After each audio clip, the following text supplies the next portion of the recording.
So for today's session, we're gonna have, as I shared, the conversation about India and Nepal. And we have one question. What do you know about Dalits? And I will now share the second screen, and Jirka had shared already in the chat the link to the Mentimeter, so you can let us know what do you know about Dalits.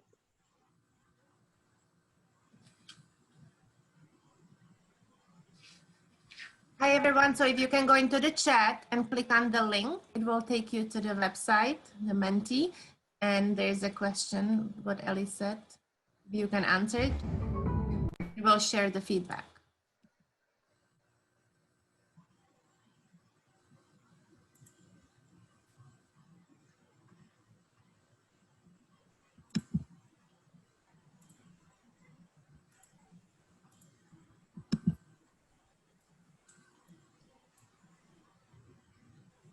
Hello, everyone. Good morning, good afternoon, good evening. This is Florina Xavier. And as you're filling in your Mentimeter, I just thought I'd say my hellos and welcome all of you to the session. Some of you it's early morning, some even late night. So thank you all for participating. I just wanted to give a bit of an idea to those who have, for whom Dalits is a new name. It's a caste system in India, in our part of the world, in South Asia, Nepal, in Sri Lanka, in Bangladesh, in some of the countries that practice the caste system. And the Dalits are often called untouchables, parayas, outcasts, rakshasas, which means demons, asuras, also demons. They're called by names that are very, very demeaning. So that's one thing that reminds us of Dalits, the way they are called. And the caste system itself, maybe before that we could look at what the Mentimeter is saying. The Mentimeter says that discriminated in India, yes, it's the most marginalized community, absolutely. People living in a social distancing ever since. That's one of the interesting conversations we had after Corona started, about social distancing and what it means to people who've always been discriminated, who've always been kept aside. Oppressed community who find themselves outside the social hierarchy, which I'm going to be showing you a slide a little bit about that. Dalits are also known as untouchables. Yes, one layer of the caste in South Asia. Yeah, race of people discriminated by society based on their work, color. A group of people who've been systematically ostracized. Yes, for the benefit of the higher caste. It's a history and oppression. Yes. Right, people who are discriminated on the basis of birth. Yeah, just by virtue of where you are born or who you are born to, being discriminated. Right. Some of us did not think about it, but as we grew up, we got a taste of what this whole caste system is and what Dalits and how life is for them. People excluded from the caste system. So I'm going to ask Elena, can you just go to the next slide, please? If you can go to the first slide.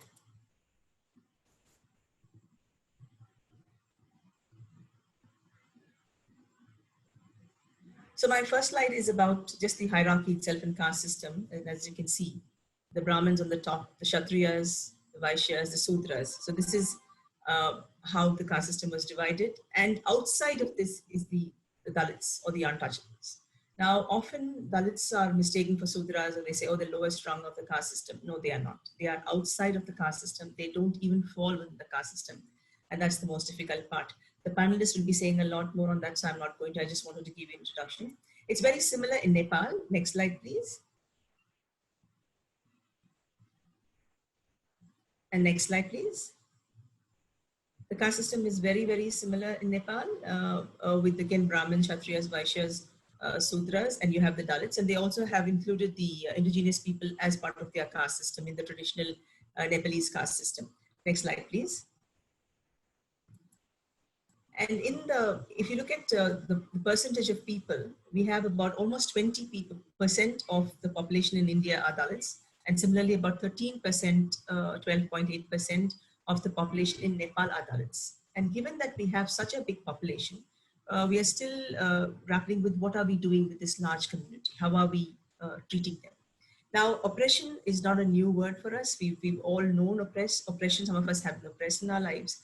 And it's going to take many years. Next slide, please. It's going to take many years for people to be able to come out of this oppression. And our 4 panelists will be talking about their own experiences. We have asked them to personalize it because we want them to share on what they have been doing and how they've been able to overcome some of the difficulties they've had in life. We will have 4 topics that we'll be covering today. We will be talking about police brutality and structural violence. We will have urban and rural struggle. We will have religious conversions, and we will have Dalits and educational enigmas. I'm going to briefly introduce the scholars, and I was reminded about Ambedkar, Dr. Ambedkar and Gandhi, and Dr. Ambedkar insisting on wearing a suit. He always said that, you know, for a Dalit, it is important to be presented well, to be dressed well. And he in fact gave example of Gandhi. I said, if Gandhi doesn't wear a suit, it's okay, fine, people will accept him. But if I don't dress well. So I was just thinking about, you know, introducing, and I said, I have to introduce them well. It's okay even if I take some more time, but I really want to introduce each of our speakers and let you know how much they've accomplished. Rajendra is a peace practitioner. He's working with the Nepal Peace Building Initiative in Kathmandu. An intellectual with the Dalit community, he works to expel the caste system from Nepal and also to promote sustainable peace in Nepal. He teaches conflict and peace studies at the postgraduate level in Midwestern University as a visiting lecturer. He also holds an MPhil, which is above a master's degree in international peace studies from Trinity College, Dublin in Ireland. So that's Rajendra. And Rajendra will be speaking on religious conversions. And then we have, I'm going to introduce Tulsidas. Interesting, Tulsidas had to walk 16 kilometers to even go to school.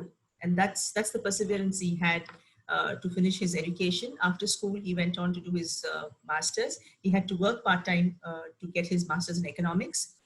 He focuses on working on tribal development.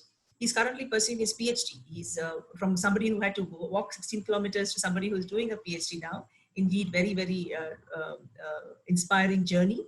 He's working on transforming tribal communities in Jharkhand while cultivating livelihood opportunities for tribal households in Tassar silk. So that's what Tulsidas is doing. And then we have Pradeep. Pradeep is from Nepal. And all of them are CSP scholars, 3 of them from AP and Rajendra from Cohen, Switzerland. Pradeep was a 15-16 batch, an advocate for Dalit rights who works to end caste-based discrimination in Nepal, where Dalits are the most marginalized. And he's the executive chairperson of Samantha Foundation, and he's trained thousands of youths in leadership, peace building, conflict sensitive journalism across Asia and Africa. So he's traveled and worked a lot. And he also founded the Nepal Youth Forum to focus on policy, advocacy, awareness, and youth empowerment. So a very, very well accomplished young gentleman, Pradeep. And then we have Nirupraj from the 1819 CSP AP batch, a passionate young leader. He represents the Dalit community. His core strength includes sensitivity and flexibility. Currently, he works with Tata Steel Rural Development Society, managing educational project, as well as working to challenge the mindset and behaviors of youth. And he focuses on the Rishta project, which advocates for safe sexual behavior in communities. So these are our 4 very special, eminent panelists, and I'm going to hand over the session to them. Each of them will speak for 8 minutes. At the end of 6 minutes, I will give them a very loud cue saying that you have 2 minutes to go, and then they will wrap up. So over to Pradeep.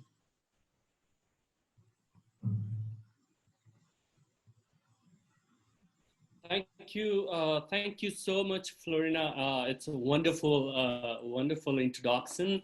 So it's a great honor and a privilege to talk here. Thank you, Initiative of Change. If you see me, I'm always well dressed and all the time wearing the coat because I'm inspired from Ambedkar. So that's thank you for that. So let me start with the.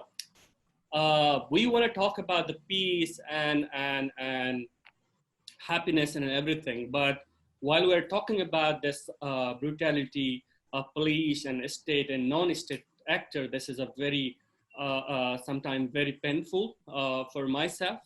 It's very painful. So let me start with the one story. Back in May 23rd, Navraj Bike and his friend were killed in Rukum, one of the district in Nepal, where the victim of caste-based discrimination.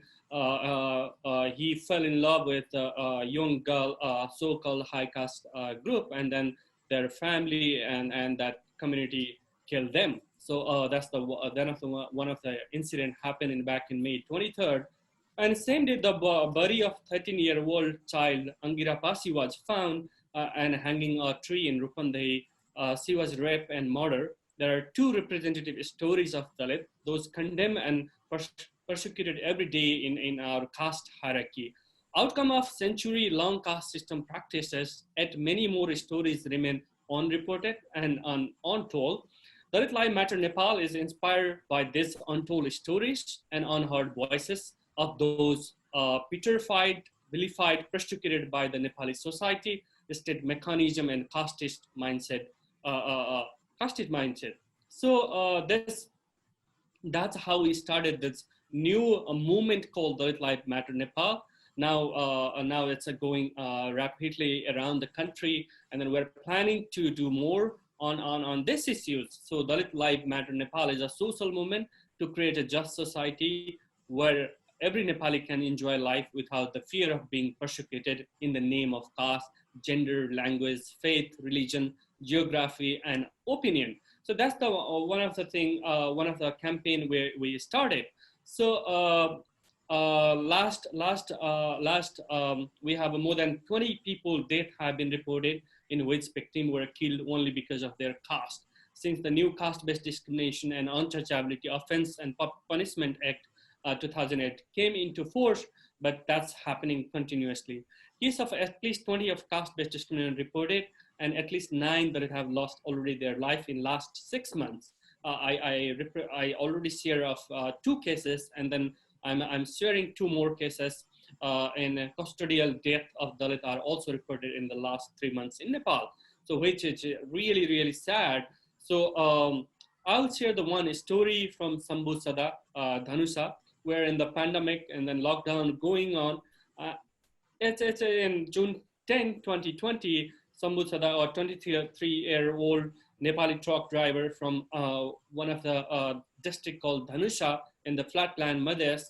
So following Sada's death, his friends and family have been organized huge protest rallies in Janakpur, demanding a fair and impartial investigation into the case. On June 11, Thursday, the day after Sada's death, protesters vandalized the area police office. Sada's body remains in the morgue in the Janakpur hospital. Sada families has filed a complaint and addressing Chief Minister at the province and offices and National Human Rights Commission demanding impartial investigation, which is not happening. So there is more cases coming every day. And then Vijay Ram, on August 16, 2020, police arrested Vijay Mahara along with 10 others over their alleged involvement in murder that took place in day earlier. Area police office Garuda alleged that Mahara assisted another local resident in the murder of another guy. Despite repeated requests from family members and local rights activists, police didn't allow family members to meet Mahara. 10 days later, on August 26 midnight, the family was told Mahara died while receiving treatment in a kidney alignment of one of the hospital in Birgans. Before his death, his video of telling how police tortured him also revealed that he was killed by police. Vijay Ram died of torture and the hand of the police. The police didn't even let this family meet him when he was taken to the hospital. He died because the police beat him ruthlessly. However, police refused the allegation. But recently, a case is registered, and then where their family, Vijay Ram family, waiting for the justice. Interesting thing I just want to mention here. So there's one of the important questions for us. So we never talk about our privilege, especially our non-Dalit friends. They never talk about their privilege. How much privilege they are receiving and getting from the state mechanism and non-state mechanism. That's important questions right now. So I'll give one example. During the Black Lives Matter movement after the death of George Floyd, the Supreme Court judge who are still in service wrote the following later. Devaluation and degradation of Black lives is not a recent event.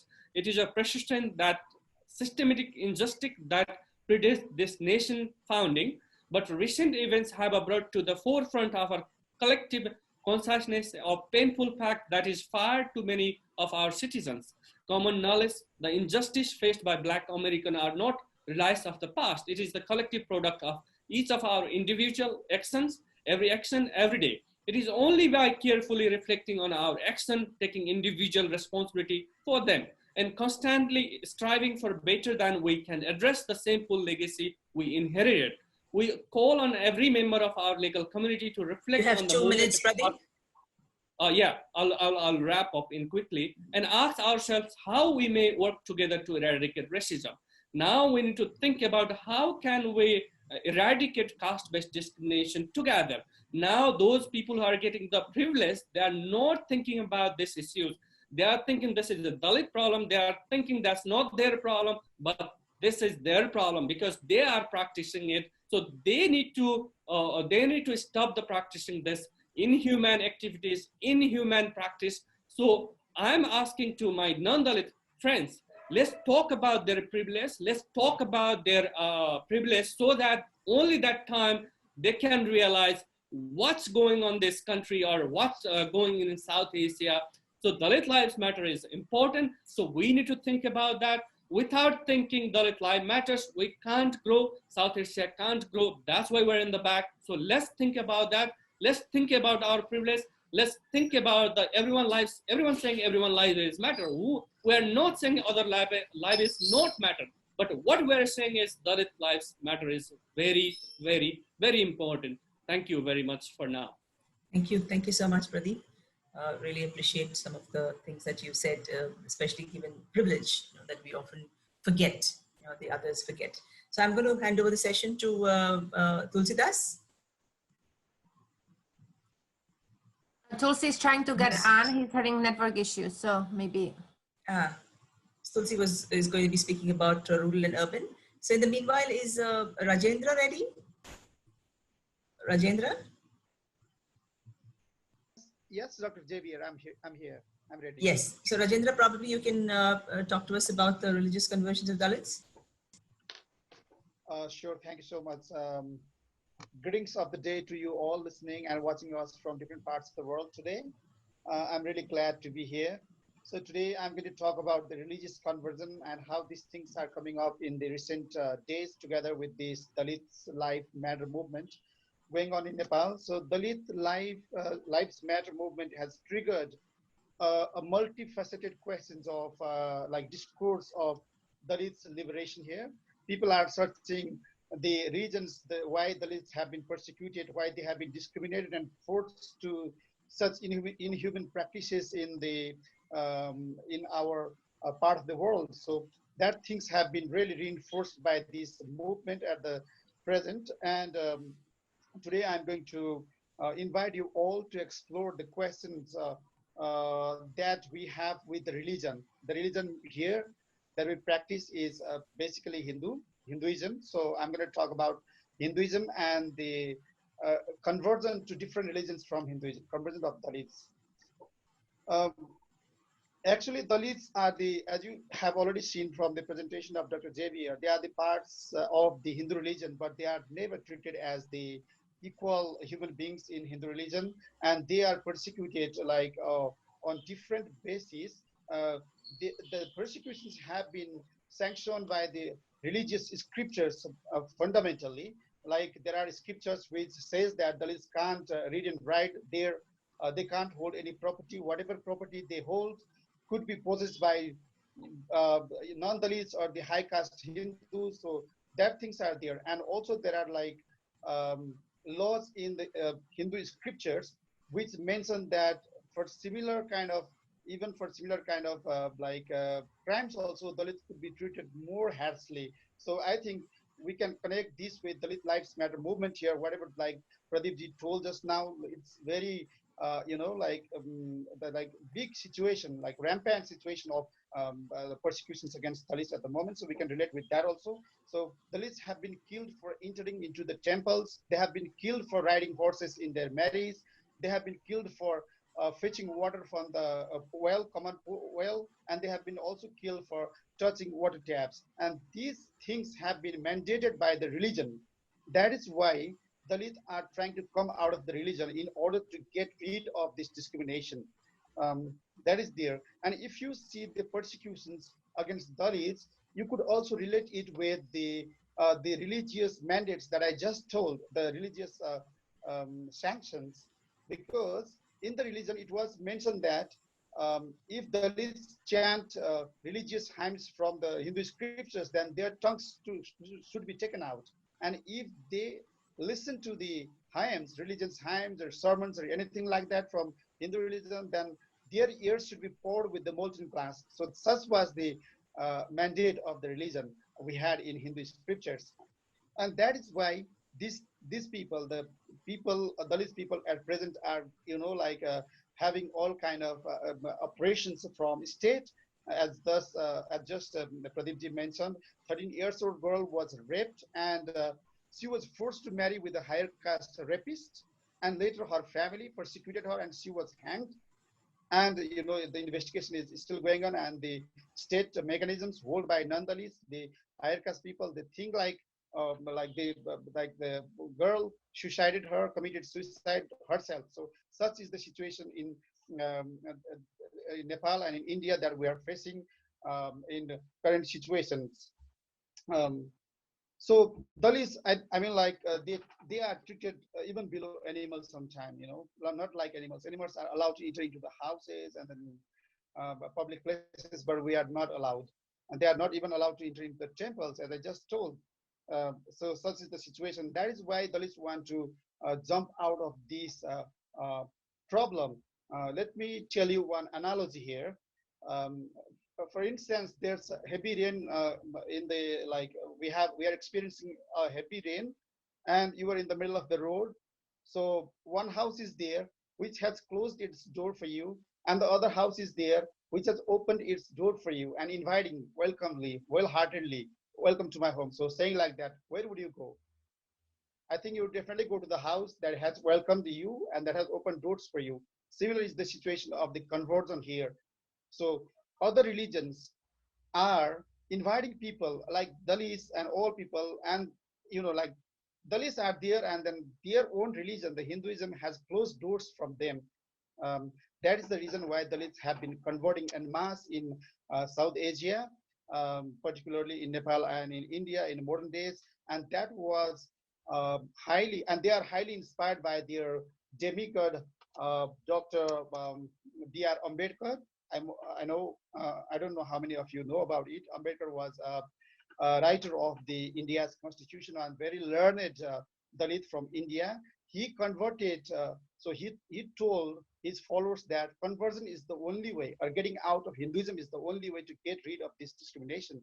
And he converted en masse together with his 400,000 followers during the mid 1900s, 80.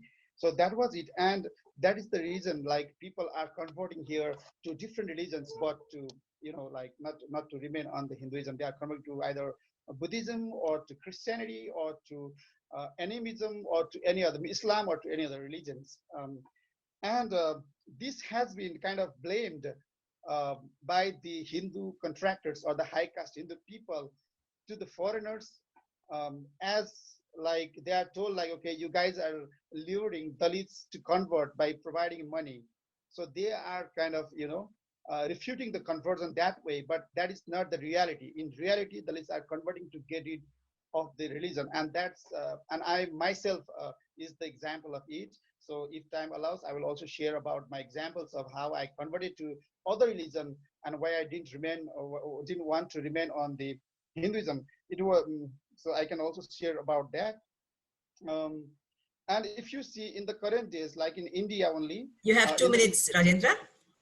Oh, really? Okay. So I'm still like so many things to share, but it's still okay. I'll try to manage it. Yeah, in India, if you see like in Gujarat, the state of India's current Prime Minister, Narendra Modi, so he stayed in 2013. 60,000 people converted to Buddhism. And recently only in the same state where there had been a persecution to Dalits who were killed for skinning the hide of the dead cow, like Dalits are subjected to do such kind of works, and they are again treated like, okay, you guys are filthy, you are like unclean, and that is the situation.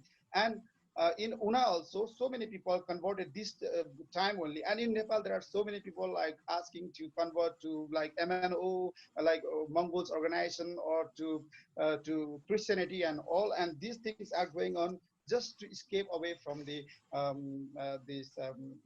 caste discrimination. And there's a big question. So I would like to conclude with: should Dalits convert to other religions to get out of it, or should the non-Dalits or the contractors of Hindus, they need to reform their religion? But the Hindus contractors are not ready to reform their religion. They try to defend that, okay, caste system is like very scientific division of society for the it's a kind of labor division, so they portray it that way, and they are again like dogmatists about on their opinion to not to reform their religion and to still oppress, suppress, and like discriminate Dalits. So that is the situation, and I want to throw this question to you also. So what should be the situation? What should we do to get it out of this situation in regard to religious conversion? Thank you so much, Dr. Xavier. Thank you so much, Rajendra. It's an interesting question. So what should the Hindu religion do? But I also have another question. What about the other religions where people have converted? Have they actually gotten away with the system? For example, in India, among the Christians, the caste system is very much prevalent. So conversion really hasn't helped many of the Dalits to break free from the caste system. We will talk more about it. I'm going to hand over. I think Tulsi has joined us back. So Tulsi, I'd like you to share about the urban and rural struggles. Is Tulsi there, Elena? Tulsi, you have to unmute. Yeah. Yes. Okay. Thanks, Tulsi. Welcome. Yes. Thank you, Dorina, and welcome to everyone on this evening. So I'm going to speak about the rural reality and little bit on perspective of how Dalit struggle has been evolved since thousands of years. So majorly and mostly in international forum, slavery has been discussed in more larger way. But the problem of Dalit community in India or South Asia has been less speaked in international forum.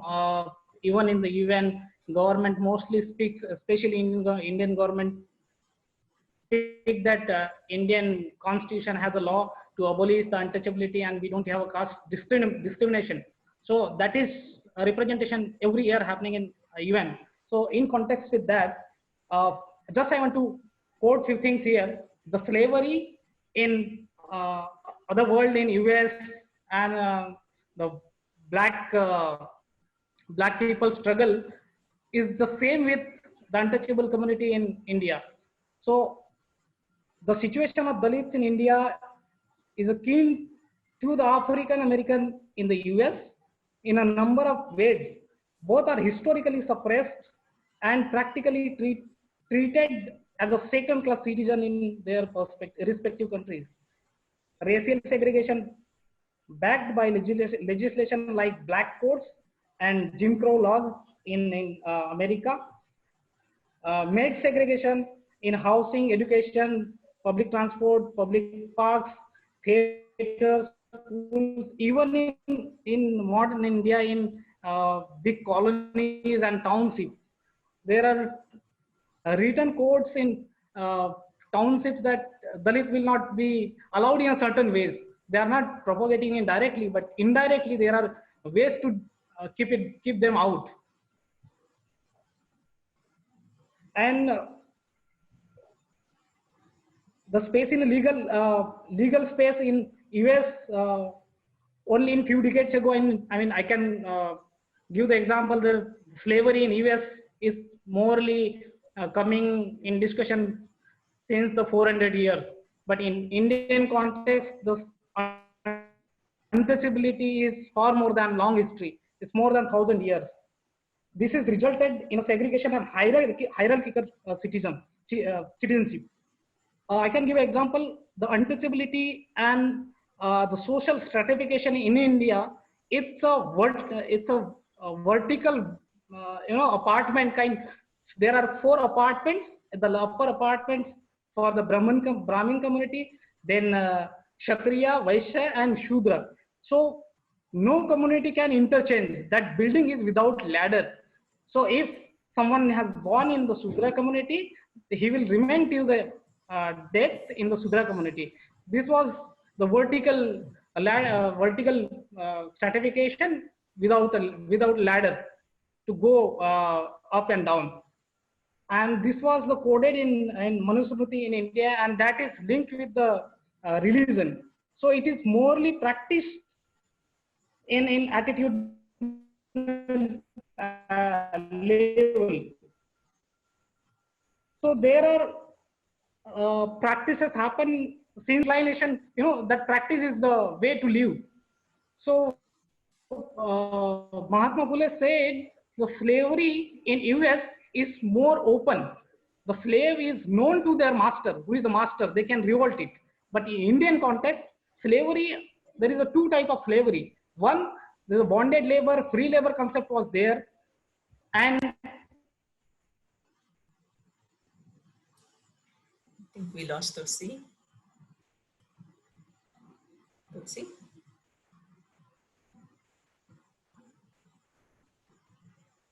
Yeah, his connection Yeah, I is. think, yes. I mean, I just want to, when we are getting back, Tulsi, I just also want us to be reminded of this whole online, this internet connection and the challenges that a lot of Dalits have. People who are poor, people who live in rural areas, it is very, very difficult to get a connection. I mean, I don't live in a rural area. I live in a city, but I just moved to a rural area, not very far from a big city, but getting a connection because the entire community is backward, and it's very difficult. So these are some of the challenges that we haven't been thinking about itself, and now we are seeing it directly happen to us. I think Tulsi is back. Let's probably just continue. Hello, can Yes, you hear Tulsi. me? Yes, Tulsi. Sorry, Yes, Tulsi, go ahead. sorry. Just I'm sitting in a deep forest area of Jharkhand, so I'm extremely apologizing that not able to connect in a better connection. So I was You talking don't about. have to apologize. Yeah. So I was saying this is the situation in overall way to behavioral community in an Indian context. So people, those who are getting exploited, they are also unknown how slavery or discrimination is happening to them, because this is a double kind of slavery. It's a mental slavery. They are behaving because their previous birth was like that. So, and there is a say about which Dr. Ambedkar said, if the slave can know that he is a slave, then he can revolt. But in Indian context, slave doesn't know that he is a slave. So it's difficult to bring their voice, like USA in George Floyd incidents. One single incident happened in all American countries and other countries came together. But Indian context, there are several caste and subcaste, more than 6,500 castes in Indian society. So if anything happened with the particular caste, people will not come together. Especially in rural context, there are one village. We read the one village, but actually there are 2 villages. So every village has the sub-village of Dalit community out of the village. So people in rural India, they are alienated from the resources. They have very little land resources. If we can go through the data, we have rich data in India. Every year we have census. So we have clear-cut data that very few people. So you have 2 minutes, Tulsi. Yeah. Thanks, Florina. You have 2 minutes. So, and brutality is happening in rural India is very, very frequent. So all kinds of, especially in women context, women are double victimized. If Dalit family is countered for any reason, maybe for land region, maybe for intercaste marriage, so people from the upper caste, they will target their women to take their revenge. You know, so the vulnerability of Dalit women is more Dalit community. So you can see the 1 week back there was a news in UP. One Dalit boy has got married with family of the upper caste girls came together and they went to the boy's house and they get out five women from the house and they paraded without clothes and they have done the naked parade of the whole family women members. So this was the brutality happening in rural India, and in an urban context, it's more about sophisticated way of discrimination as exclusion is happening. So not getting in our communities. When I can give my example, when I was working in Madhya Pradesh, I had not get a house on rented, even though I was ready to pay more charges than the market rate. So 6 to 8 months I slept in the office only. So this was the case wherever I go, they used to ask my caste first, and no, they reject giving. So just I want to bring another perspective in development Tulsi, arena. we are running out of time, Tulsi. I will take half a minute how we can contemporary problem we can deal with. So everyone in development sector and in peace building arena, so people are working with Dalit community to taking the perspective of their economic development, even though they developed economically, but say social exclusion is happening. So we need to change it little bit here, perspective of development. Those who are doing exploitation and doing exclusion, we need to think to work on it, those communities. So we can work with both the communities, then balance can be bring. Otherwise, we will work only Dalit community, but perspective and the empathizing the community, those who are exploiting, will not change. So my idea bringing peace in future. So we should also get more awareness and participation towards the restorative justice idea with Thank you both so much, Tulsi. high caste communities and Dalit communities. Thanks.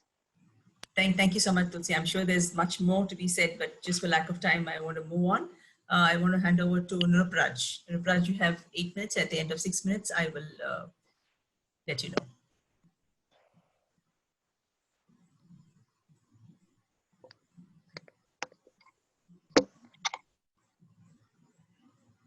Yes, Nurupraj, you can start. Good morning. Okay, great. So thank you so much, Itka and all my co-scholar program and my colleagues. And thank you so much for giving this opportunity. So this is, I mean, we have very short of time, so I'm thinking what to speak and what not to speak, but definitely I have prepared some. So I have been, as I am working on education, so I'll be speaking on the education part and how Dalit and education and it's how they are facing and how it's going on. So may I request Shivang to play the video first and then I can go through? Shivang, can you do that? I will share it. I will share it. Give me a second and then. Great.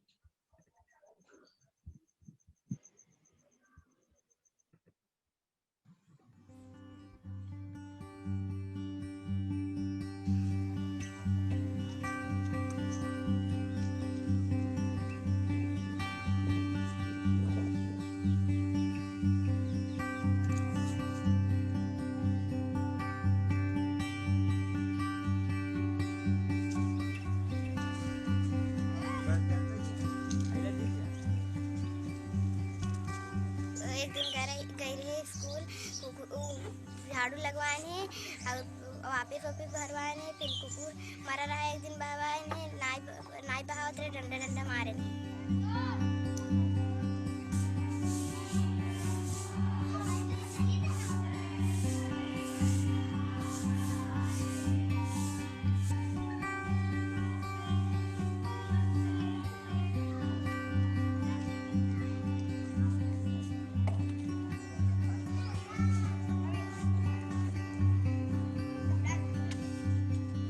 जरूरत कौन फिर से कोई दिन थे तो एक नहीं क्या हुआ, अब भी हालत थे ने भाई कोई दिन एक था पर सिवानिया इतना है कह रहे તમે સાહેબ ને એવું કીધું કે સાહેબ આજે અમારે પીરસવું છે ના નહીં કેવી ને તો સાહેબ હોતે હેલો આસુ કર સાહેબ આપણે બોલાવ આ ઠાકોર ના તપેલા ના માં ખાલી અદય નહીં તમને કે માય સુમા અલગ દેશ સાહેબ બિહાર સામાન ખબર છે લાગે બીજા છોકરા બીજી ક્લાસને ક્યાં બેહો હા બીજા ક્યાં બેહો બોલા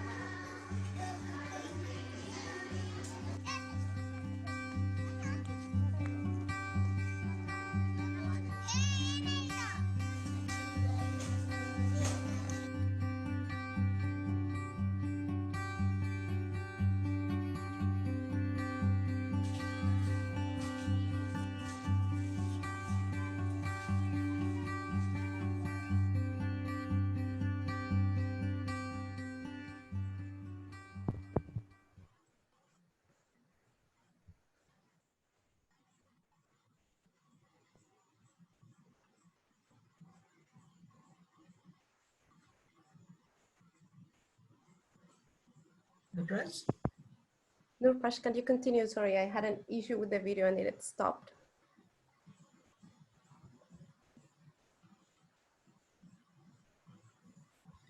Nupraj, you want to continue?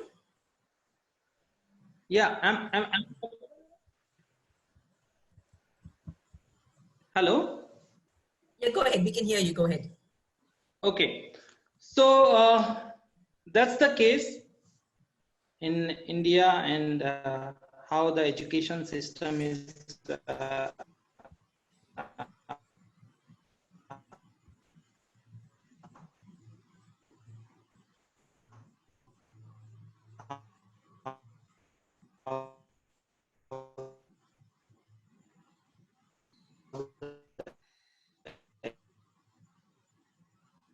Nupraj, you want to turn off your video and speak because of Dalit children is going on. I'm sure Dalit community education and all schools.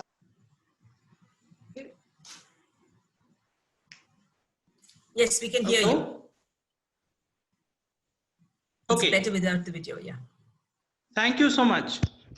What I wanted to say, what I wanted to offer here is, see, there are many people who knows about Dalit and their education system and everything, but I'm going to offer what I have experienced in my life and how education of a Dalit who goes through. So when I was doing my, when I was in my childhood, we used to go for ceremonies, I mean marriage ceremony or some ceremonies, and people used to call us. And when we were going for those ceremonies, we were used to, I mean, we were used to sit separately for the food. And then when we were going to the school, in my childhood, I can still remember, we were celebrating Ganesh Puja, Saraswati Puja, and this midday meal is the ugliest form of discrimination, kind of, I faced it personally. And in Ganesh Puja, Saraswati Puja, in those festivals, our offerings to God were not accepted. And we were made to sit in different places. And in midday meals also, we were made to sit in different places. So what I think is, see, like basic need, food, shelter, and food, shelter, we need dignity also. We need to have a life with dignity. And if you lose the dignity and respect, then it's difficult to live in it. I mean, if you are a human being, it's difficult to live in this world. So that's what we lost our dignity and self-respect in our childhood, and we are being taught by our parents that this is how we should behave and this is how we should react to upper caste, and if they are saying anything, then you should be silent. And that's how we went through, and that's the self-respect we had. And then I went through this education system, and when again I was doing very well in my school system, then it's like all the upper caste were saying ki, how this fellow can study so well. And then I went to Navodaya Vidyalaya, and very luckily Navodaya Vidyalaya is a very good opportunity for where a rural poor student can afford a quality education. I didn't. You have 2 minutes, Nirupraj. Oh my God. Okay. So after Navodaya Vidyalaya, when I went to college also, I faced the same discrimination when I was going to when I was going to get a home, get a room to study. So all the upper caste homes, they were not allowing us to stay there because they were asking our surnames. So it's difficult to get a room in the town also if you are going to that level. And again, if you are a girl, then it's very difficult because anytime you can get raped. And Dalits are living in such a fear that it's in my own cousin is not going to school because of this this much of fear. So my point is, I have so many things to say, but it's difficult to say in 8 minutes. But education should not become the source of inequality. We are saying these days, in rural this practice of midday meal, but it is formed in the context of like few people are going to, we can say that urban, then male, and then upper caste, they can access to better quality education, and better of families, they can access to better quality education, where the poor are going to the same public education system. So the academic, the disparity to access to good academic education, it's also being a barrier to how to being equal. It's very difficult. And Thank you so much. Thank you so much, Nirupraj. Just one minute, half second. So the one thing I really wanted to share with you, everyone, that please go through some of the reports, because I'm not here, I'm not able to express here, that please watch India Untouched. Please read the report of Sukhdev Thorat Committee. Please watch Death of Merit. There are so many examples where students, they have been done suicide because of this barrier and because of these issues. And there are so many things to read. So thank you so much. And I'm sorry that I'm not able to express everything because of shortage of time. So thank you so much for giving this opportunity. Thanks so much, Nirupraj. And thanks to all the speakers.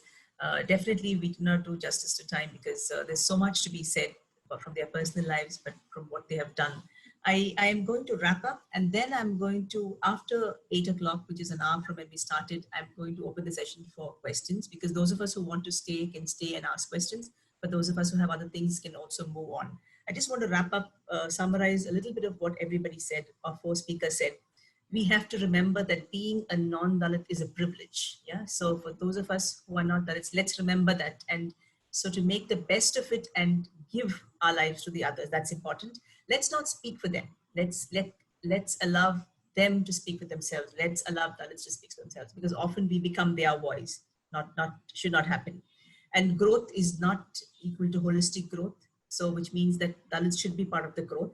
And again, economic growth is not equal to social growth. So a Dalit may rise up economically, but socially would still remain. A question we have to ask ourselves is, did religion really lose, did religion really help to lose the caste system? You know, a thought that Rajendra introduced us to.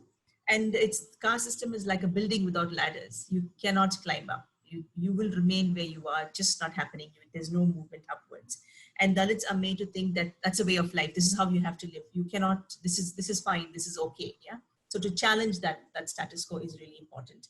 And living in fear, every day it's about living in fear. So a question, I'd like to end by saying that all that is asked for is a life with dignity, a life where you're treated as equal, you're respected. That's all is asked for. And then everything else will be taken care of. So treating people with dignity, life with dignity is important, because treat Dalits as equals because Dalit lives matter. So thank you for all your participation, and I'm going to leave the session open for questions. You can type your questions on chat box. We will take questions, but for those of you who have other things, you may leave now. So questions.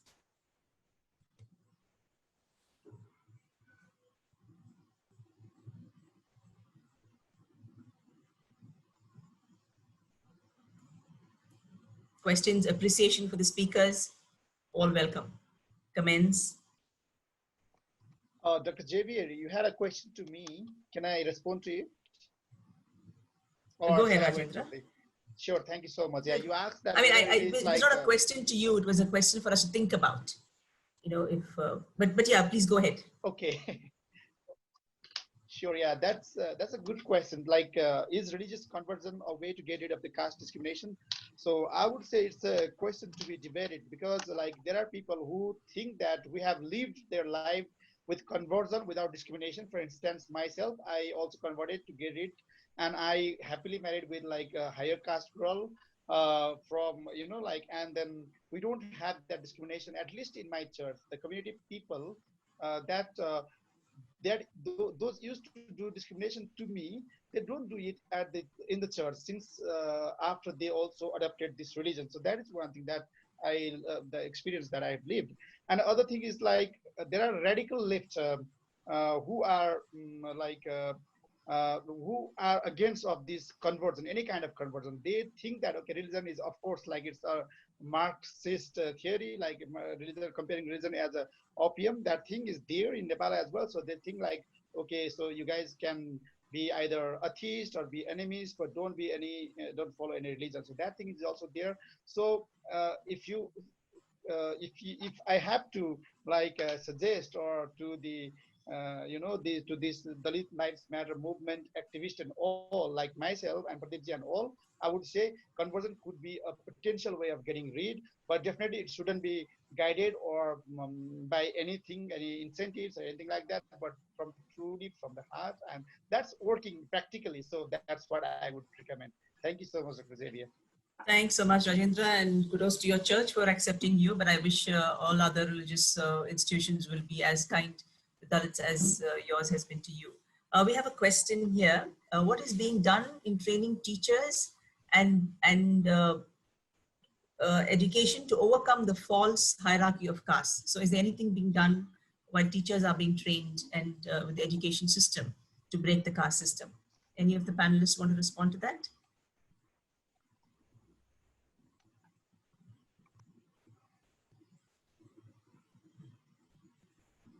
So maybe I could just briefly talk about that teacher training.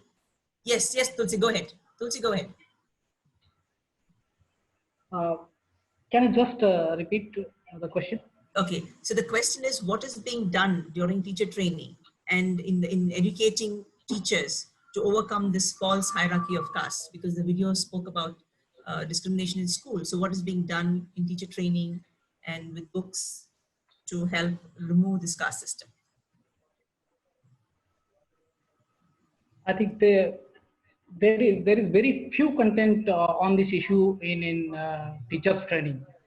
I have seen in government schools, teacher are not even discussed about their school students' identity. If they discuss, then people start behaving, you know, whatever they learn at home, they start behaving in school. So this must be a part of school teacher training, to accept the identity, whatever the students are carrying, and after the accepting, they should, you know, normalize it.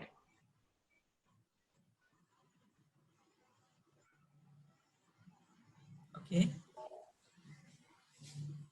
So am I audible now? Yes, yes, Rukraj, you can. We can hear you. Tulsida, if you finish, then I can. Okay. Yes, Rukraj, please go ahead.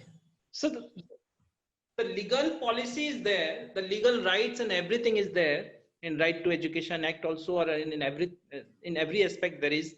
But the thing is still it's prevailing, and many of the teachers, like Tulsida said, they don't acknowledge this issue first.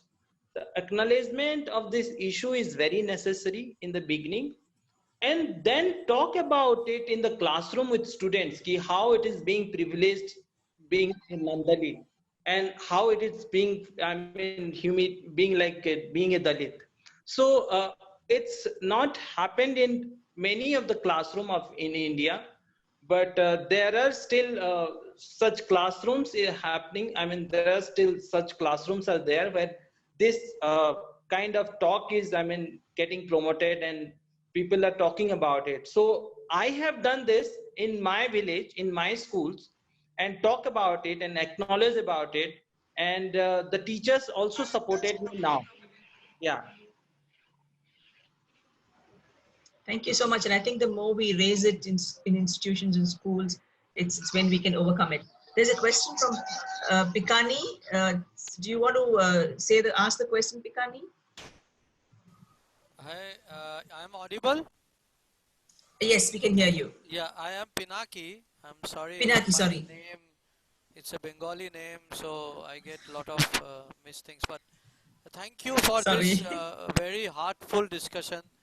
I'm so glad that IofC has engaged itself through the voices which are not heard or covered. It's not a question, but I have been reflecting on what the speakers from Nepal and my country have been sharing. And I think what my comment is, of course, we see discriminations not only in India or Nepal, it is all over the world in some or the others. And there is always a root cause, whether it is religion, whether it is caste, whether it is color, there is some form of discrimination everywhere. But at the same time, and because we are discussing this in 2020, when there is also COVID and there is also a large spread kind of distress among the poorest of the poor, what my thing is that how does this kind of take off when we say that it has to be at the first place a general description of people in terms of the human nature, so that we are not even saying that this community will need certain kind of assistance or not. So all the policies, all the things are just a-religious, and they are based on equity and equality, because I think these are the two terms which are also overstressed, but they are not put into practice.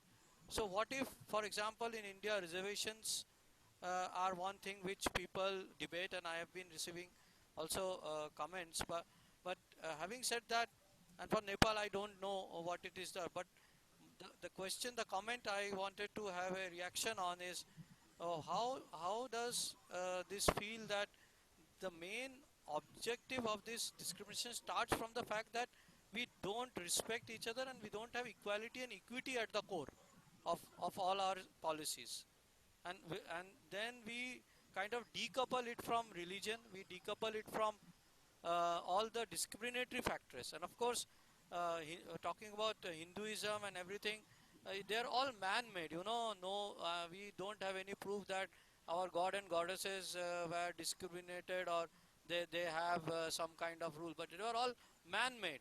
So why it is a kind of a big rock or challenge to just move from that and make that kind of a level playing space for everyone? Thank you so much for the time. Thanks, Pinaki. And I think that's what we are all aiming at, to find a level playing ground. But the point is, how can we achieve it? What are the challenges that we are facing, and how what are the things that we should do to overcome this? And talking about religion being created by man, I'm reminded of when God met man, they both said, my creator. So, that's how it is. We created God, and we think God created us. Any other questions for the panelists or any comments?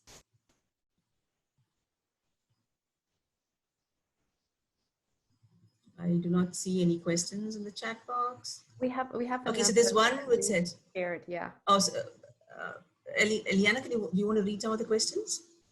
Well, there are many. So some had been already addressed by the speakers Okay. directly in the chat. I think there is a question regarding whether or not intercaste marriage can help to end this caste-based discrimination. There is another question about if there are any people who are or leading voices that are trying to transform the situation and reform within Hinduism. There are also questions about sex and gender, and if it's possible then to start with early education from home and then to reinforce it at school, that if that could potentially just help in the process of changing this situation. So I don't know if any of the speakers feels particularly strong about some of the comments and questions that have been asked here that would like to comment.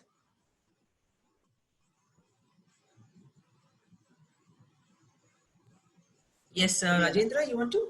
Please go ahead. Oh, Rajendra. yes. I had a question from Sulotanaji, who asks that whether intercaste marriage could be a solution of the caste-based discrimination.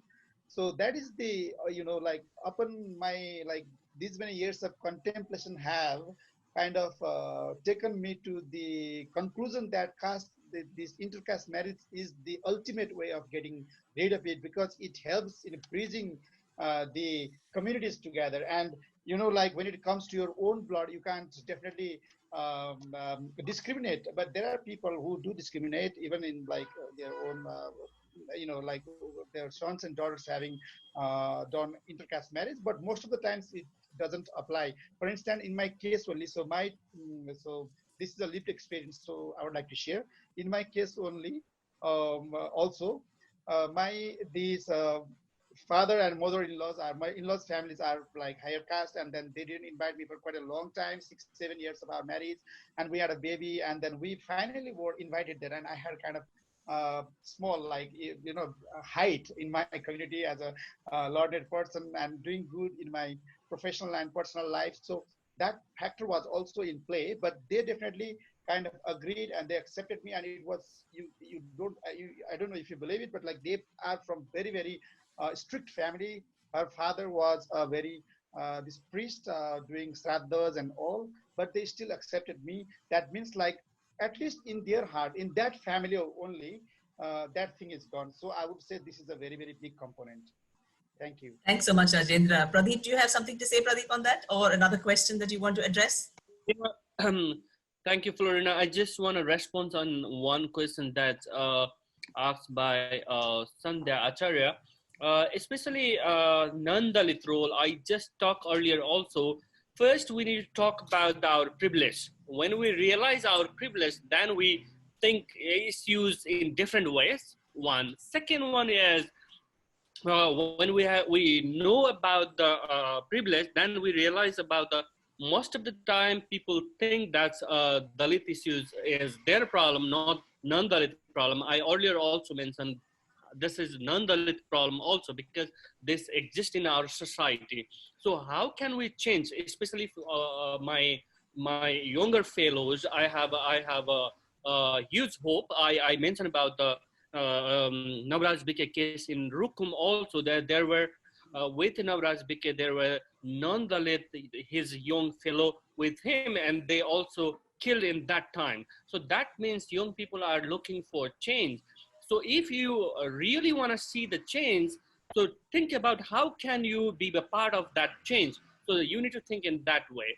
Third one is, don't think this is a most of the people think about this as a PT issues.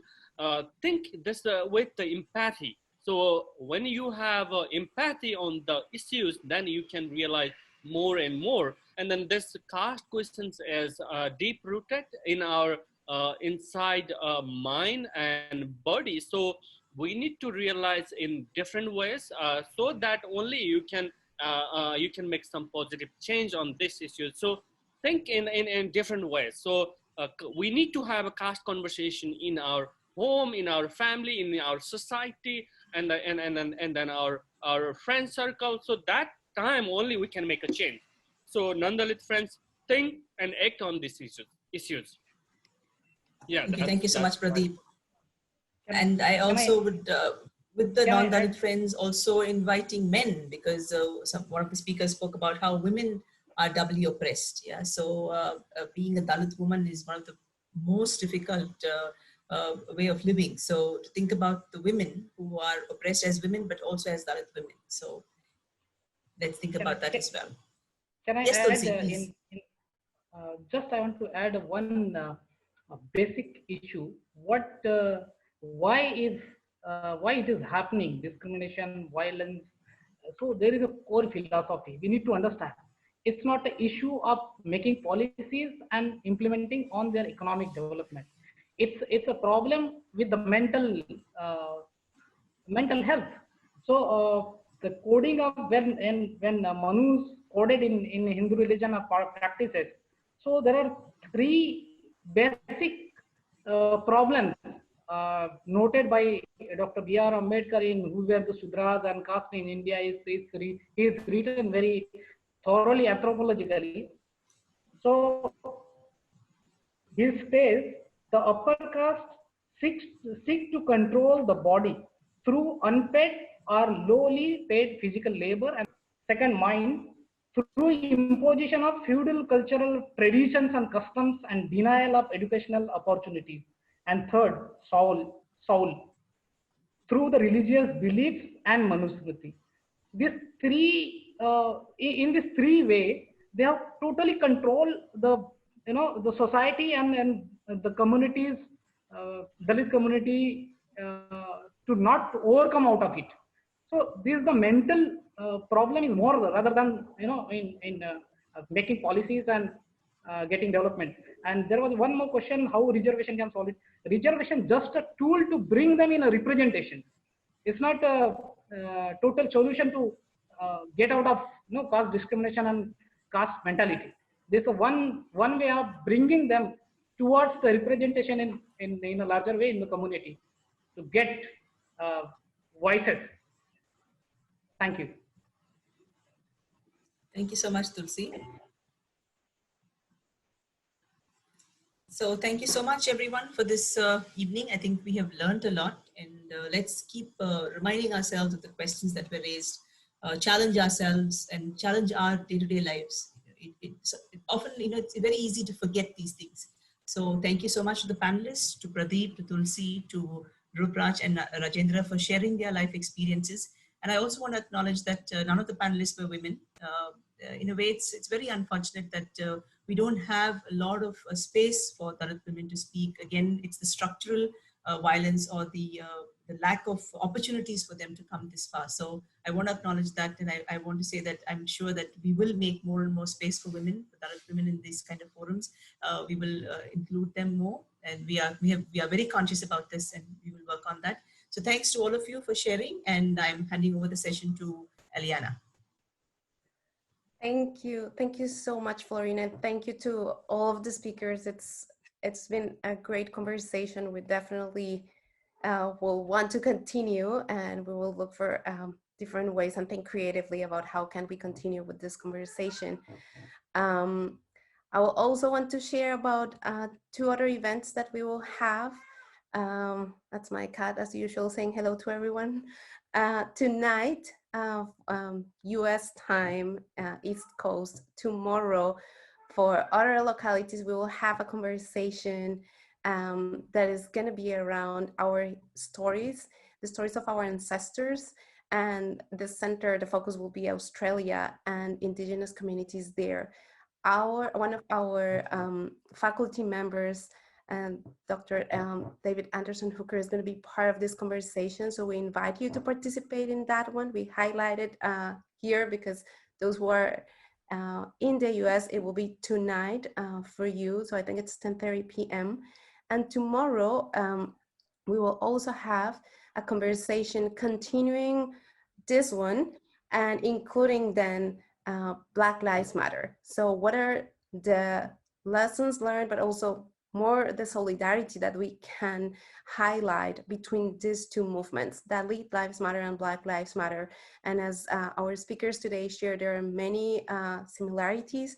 There are also differences. So keeping that in mind in terms of what are the differences linked to the context is part of what will be our conversation tomorrow. But we definitely invite you to continue to be part of this week of activities that we have co-hosted and co-organized with the Co-Scholars Program and the Global Alumni Initiative. Thank you so much for taking the time to be with us here today. We will send you via email the evaluation for this session because we know we are over time, but we really, really thank you for your participation. Thank you so much. And we wish you a lovely rest of your day, night, afternoon, and we look forward to seeing you in the next activities this week.